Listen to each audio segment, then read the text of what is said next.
Hello student, आज हम पढ़ेंगे चैप्टर नंबर 4 आपकी ज्योग्राफी का और इसका नाम है एग्रीकल्चर। इस चैप्टर में हम एग्रीकल्चर के बारे में पढ़ेंगे कि एग्रीकल्चर कौन सी एक्टिविटी है और इसके अंदर क्या क्या चीज़ें की जाती हैं और एग्रीकल्चर का मीनिंग क्या होता है। तो हम स्टार्ट करते हैं अपना चैप्टर एग्रीकल्चर।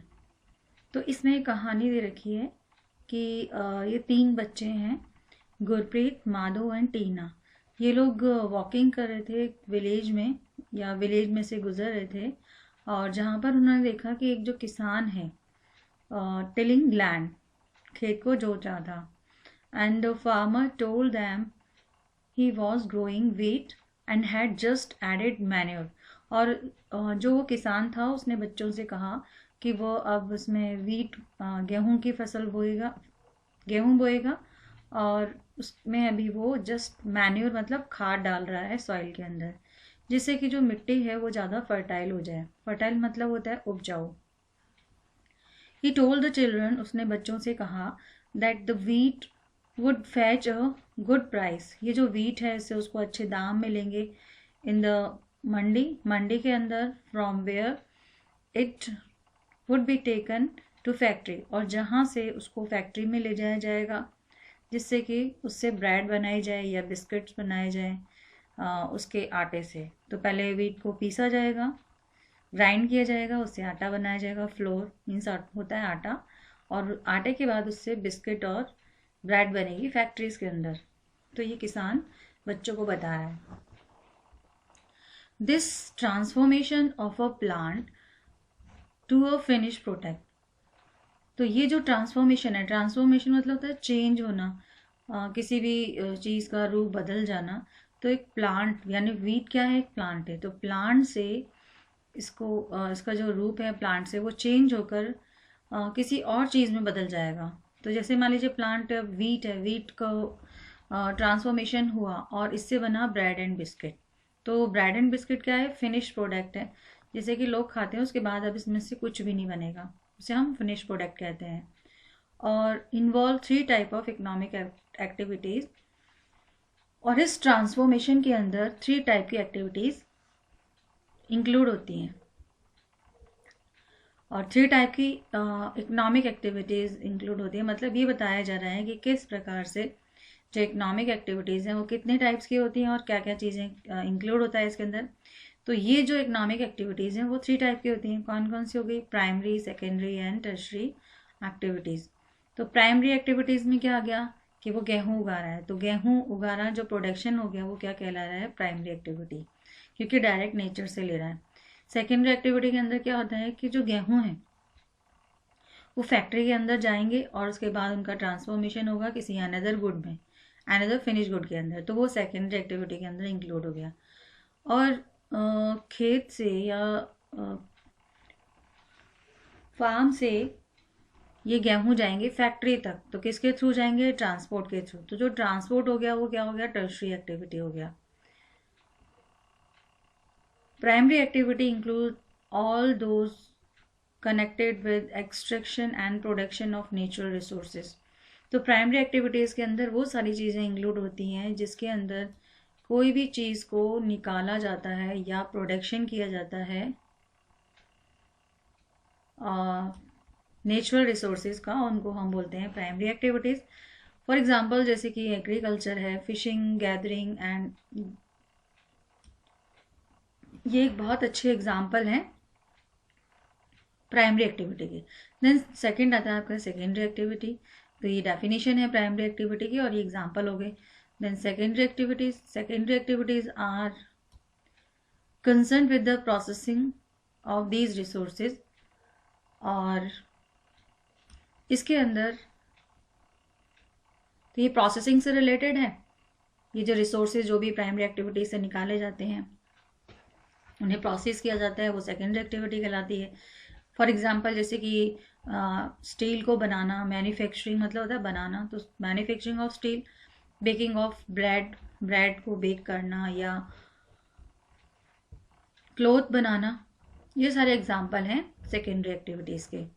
अब टर्शरी एक्टिविटी क्या होती है, tertiary activities provide support to the primary and secondary activity through their services, और इस और इसके जो अच्छे एग्जाम्पल हैं वो हैं transport, trade, banking, insurance and advertising. तो ये सारी चीज़ें क्या करती हैं, ये प्राइमरी एक्टिविटीज़ और सेकेंडरी एक्टिविटीज़ की हेल्प करती हैं। तो प्राइमरी एक्टिविटी समझ में आ गई, जो कि डायरेक्ट नेचर पर डिपेंड होते हैं, नेचर से निकाले जाते हैं, वो प्राइमरी एक्टिविटी के अंदर आ गए। जो भी रिसोर्सेज नेचर से निकाले जाते हैं उनका ट्रांसफॉर्मेशन किया जाता है, उनसे कुछ नया बनाया जाता है, तो वो सेकेंडरी एक्टिविटीज़ के अंदर आ गए, जिसमें कि जैसे कि मैन्युफैक्चरिंग, स्टील और बेकिंग, ब्रेड एक्सेट्रा।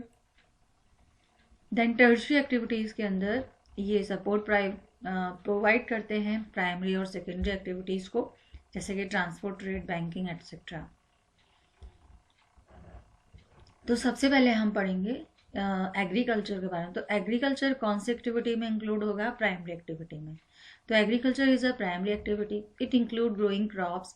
और इसके एग्रीकल्चर के अंदर क्या क्या चीज़ें इंक्लूड होती हैं, क्रॉप्स को उगाना, इसके अलावा वेजिटेबल्स, फ्लावर्स एंड जानवरों को पालना।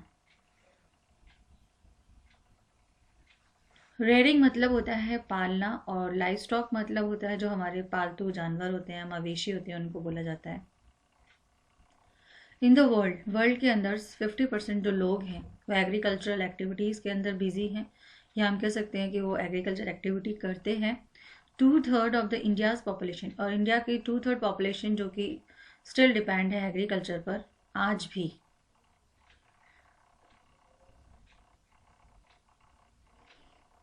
Favourable topography of soil and climate are vital for agriculture activities. और एग्रीकल्चर एक्टिविटीज़ के लिए ज़रूरी है कि फेवरेबल टोपोग्राफी हो। टोपोग्राफी मतलब होता है कि जो अर्थ की बनावट कैसी है, टोपोग्राफी में आपका प्लेन, प्लेट्यू, प्लेन आ जाता है। तो फेवरेबल टोपोग्राफी होनी चाहिए सॉइल की, एंड क्लाइमेट जो है वो फेवरेबल होना चाहिए, जिससे कि एग्रीकल्चर एक्टिविटीज़ को किया जा सके। The land on which the crop are grown, और वो ज़मीन जिस पर की क्रॉप उगाई जाती है उसको हम एरेबल लैंड बोलते हैं। अगर आपसे क्वेश्चन पूछा जाए what do you mean by arable land, तो एरेबल लैंड मीन्स होता है the land on which the crop are grown is called arable land. In the map, और आगे जो मैप दे रखा है इसके अंदर आप देखेंगे कि कल्चरल जो एक्टिविटीज़ हैं वो कौन कौन से रीजन्स के अंदर हैं वर्ल्ड के, या हम कह सकते हैं वर्ल्ड के कौन से रीजन हैं जो कि सूटेबल हैं एग्रीकल्चर एक्टिविटीज़ के लिए, और कौन से वो फैक्टर्स हैं जिसमें कि क्रॉप्स को उगाया जा सकता है। तो ये जो भी आपको ग्रीन कलर में शो हो रहा है, ये क्या बता रहे हैं, ये बता रहे हैं एरेबल लैंड। एरेबल लैंड मतलब क्या होता है, जहाँ पर एग्रीकल्चर किया जा सकता है। ये नॉर्थ अमेरिका के अंदर इन्होंने बता रखा है, नॉर्थ ईस्ट की तरफ, ईस्ट की तरफ जो है, नॉर्थ अमेरिका में ईस्ट की तरफ शो हो रहा है ये एरेबल लैंड। साउथ में कुछ कोस्टल रीजन्स दिखाए जा रहे हैं जहाँ पे एरेबल लैंड है, साउथ अमेरिका के अंदर। ये अफ्रीका है, अफ्रीका में भी कुछ जगह पर ही खेती की जा सकती है, तो ये एरेबल लैंड शो हो रहा है इसके अंदर। और सबसे ज़्यादा अगर आप देखेंगे इंडिया के अंदर मोस्टली ज़्यादातर जो एरेबल लैंड पाई जाती है और यहाँ पर लोग खेती करते हैं। ऐसे ही चाइना है, थोड़ा सा जापान भी दिखेगा आपको थोड़ा बहुत, एंड इधर से आप देखेंगे यूरोप है, रशिया है, एंड ऑस्ट्रेलिया के अंदर आप देखेंगे तो ये साउथ ईस्ट की तरफ शो हो रहा है एरेबल लैंड, और साउथ वेस्ट में भी बहुत थोड़ा सा ही है एरेबल लैंड। तो ये केवल ऐसी जगह हैं जहाँ पर की खेती की जा सकती है। अब हम देखेंगे कि कौन कौन से डू यू नो में दिखा दिया है इन्होंने कि ये जो कुछ वर्ड्स हैं, अगर हम इसके अंदर कल्चर लगा दें तो ये क्या नया वर्ड बन जाएगा। जैसे एग्री में कल्चर जोड़ देंगे तो एग्रीकल्चर हो गया, शहरी में कल्चर जोड़ेंगे तो शहरी कल्चर हो गया, पीसी में कल्चर जोड़ेंगे तो पीसी कल्चर हो गया, विटी में कल्चर जोड़ेंगे तो विटी कल्चर हो गया। एंड हॉर्टी में कल्चर जोड़ेंगे तो हॉर्टिकल्चर हो गया। अब इसमें देखेंगे एग्रीकल्चर। एग्रीकल्चर का मीनिंग क्या है? The science in art of cultivation of the on the soil, raising crops and rearing live stocks.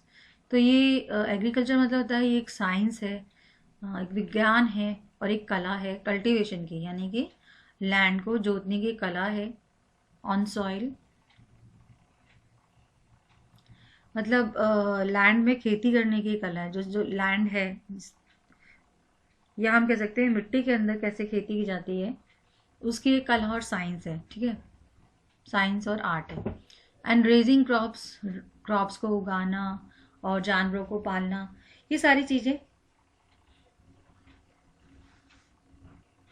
Agriculture कहलाती है। और एग्रीकल्चर को फार्मिंग भी कहा जाता है। देन फिर आता है आपका सीरीकल्चर। सीरीकल्चर मतलब क्या होता है? Commercial railing of silk worm. अगर हम सिल्क वॉर्म को कमर्शियल कमर्शियल वे में अगर उसको पालते हैं, कमर्शियल मतलब क्या हुआ कि बेचने के पर्पज से, सिल्क वॉर्म को बेचा नहीं जाएगा, लेकिन सिल्क वॉर्म से जो कपड़ा बनाया जाता है उसको अगर बेचने के पर्पज से पाला जाता है, सिल्क वॉर्म से कपड़ा बनाने के लिए या सिल्क बनाने के लिए, सिल्क वॉर्म सिल्क बनाते हैं, फिर उनसे कपड़ा बनाया जाता है। तो एक तरह से हम सिल्क वॉर्म को कमर्शियल रूप से पाल रहे हैं। And it may supplement the income of farmer. और ये क्या काम करते हैं कि फार्मर की जो इनकम है उसको उसमें सप्लीमेंट के रूप में काम करते हैं। देन फिर आता है आपका पिसीकल्चर। पिसीकल्चर क्या होता है? Breeding of fish in specially constructed tank और पॉन्ड। मतलब खासकर जो टैंक और पॉन्ड बनाए जाते हैं उनके अंदर फिश की ब्रीड को बढ़ाया जाता है, उसे हम पिसीकल्चर बोलते हैं। एंड विटीकल्चर, विटीकल्चर मतलब होता है कल्टीवेशन ऑफ क्रॉप्स, यानी कि ग्रेप्स की खेती। ग्रेप मतलब अंगूर, अंगूर की खेती करना विटीकल्चर कहलाता है। देन फिर आता है आपका हॉर्टिकल्चर। हॉर्टिकल्चर के अंदर हम क्या करते हैं कि वेजिटेबल्स को ग्रो करते हैं, फ्लावर्स को ग्रो करते हैं, and fruits for commercial use, fruits को ग्रो करते हैं कमर्शियल यूज़ के लिए। देन फिर आता है आपका फार्म सिस्टम। फार्म सिस्टम के अंदर क्या होता है कि एग्रीकल्चर और farming can be looked as a system. Agriculture है या फार्मिंग है, इसको हम एक सिस्टम के रूप में देखते हैं। और इसमें इम्पॉर्टेंट इनपुट यूज़ किए जाते हैं। इनपुट मतलब जो भी मटेरियल यूज़ किया जाता है खेती करने के लिए, जैसे कि सीड है, फर्टिलाइजर्स है, मशीनरीज हैं, है ना, इस लेबर है, तो ये इनपुट हो गया। और उसके बाद कुछ ऑपरेशन इन्वॉल्व होते हैं, जैसे कि ये प्रोसेसिंग के अंदर जाएगा, जैसे कि प्लगिंग है, शोइंग, इरिगेशन, वीडिंग, हार्वेस्टिंग। तो प्लगिंग मतलब खेत जोतना होता है, शोइंग मतलब बीज बोना होता है, इरिगेशन मतलब सिंचाई करना होता है, वीडिंग मतलब जो उसमें खराब पौधे वगैरह उग जाते हैं उसके आसपास, अच्छे पौधे के, उसको निकालना होता है, उसे वीडिंग कहते हैं। और फिर हार्वेस्टिंग यानी कि उसकी कटाई। तो ये सारे प्रोसेस इसमें इंक्लूड होते हैं। और फिर उसके बाद क्या आता है? आउटपुट। आउटपुट मतलब होता है रिजल्ट। तो रिजल्ट में क्या क्या चीज़ें इंक्लूड हो गई? From the system include crops, जिसमें कि क्रॉप आ जाती है, या वूल आ जाता है। वूल मतलब ऊन, डेयरी एंड पोल्ट्री प्रोडक्ट्स। तो ये सारी चीज़ें बाहर निकल के आती है, तो उसे हम रिजल्ट बोलते हैं, आउटपुट बोलते हैं।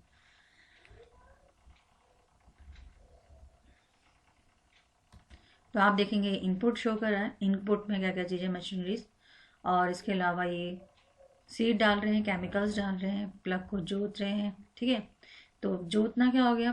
प्लग को जोतना हो गया प्रोसेसिंग, या प्रोसेस कर रहे हैं। तो तीन चीज़ें इंक्लूड हो गई, input, process and output. Output में क्या निकला? क्रॉप्स निकले। अब देखो, ये भी इनपुट में भी दो प्रकार के इनपुट होते हैं, एक होता है फिजिकल इनपुट और दूसरा होता है ह्यूमन इनपुट। फिजिकल इनपुट यानी कि जो हम बाहरी रूप से डालते हैं, जैसे कि sunshine, temperature, rainfall, soil and slope, ये किस में आ गए? फिजिकल में आ गए।